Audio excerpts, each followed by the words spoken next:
আপনাদেরকে একটা বিষয় জানিয়ে রাখি, নাঙ্গলকোট হাসপাতালের যে বিভিন্ন অনিয়ম দুর্নীতি চলছে তার মধ্যে উপজেলা যে 50 শয্যা হসপিটালটি রয়েছেন, এই হসপিটালে যে সরকারিভাবে যে এক্স-রে মেশিন রয়েছেন এটি আজকে প্রায় 8 মাসের উপর এটি ব্যবহার করা হচ্ছে না। রুগীরা অতিরিক্ত টাকা দিয়ে বাইরে থেকে পরীক্ষাগুলো করাতে হচ্ছে। তাছাড়া আরেকটা বিষয় জানিয়ে রাখি, এই আল্ট্রাসোনোগ্রামের যে মেশিনটা রয়েছেন সেটি কিন্তু ব্যবহার করা হচ্ছে না। এতে অতিরিক্ত টাকা দিয়ে রুগীরাও আল্ট্রাসোনোগ্রাম বিভিন্ন প্রাইভেট হসপিটালে গিয়ে করতে হচ্ছে, তারা বাড়তি টাকা দিয়ে।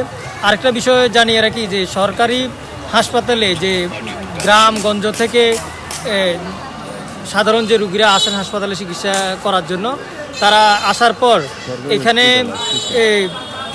পরীক্ষা নিরীক্ষা করার জন্য যে যন্ত্রপাতিগুলো সেগুলো অধিকাংশ নেই। যেগুলো রয়েছে সেগুলো দিয়ে অনেক রুগী পরীক্ষা নিরীক্ষা করাতে পারছেন।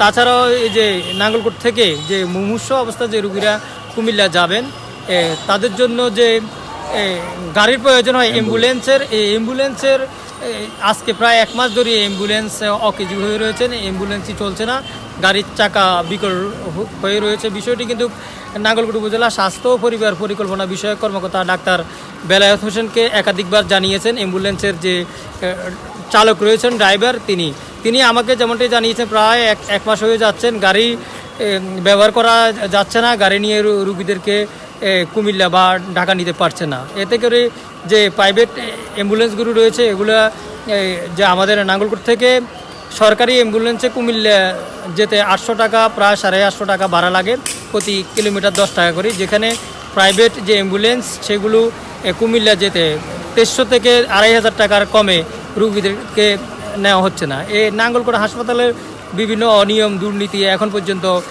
ঊর্ধ্বতন কর্তৃপক্ষ যদি নজরেও আসেন তারা দ্রুত পদক্ষেপ নেবেন, এমনটি কিন্তু আমাদেরকে জানিয়েছেন। আমরা আশা করব ঊর্ধ্বতন কর্তৃপক্ষ এই নাঙ্গলকোট হাসপাতালের বেহাল দশা নিরসন করে সাধারণ মানুষের পাশে দাঁড়াবেন, এমনটা প্রত্যাশা। মোহাম্মদ ওমর ফারুক, নাঙ্গলকোট, কুমিল্লা।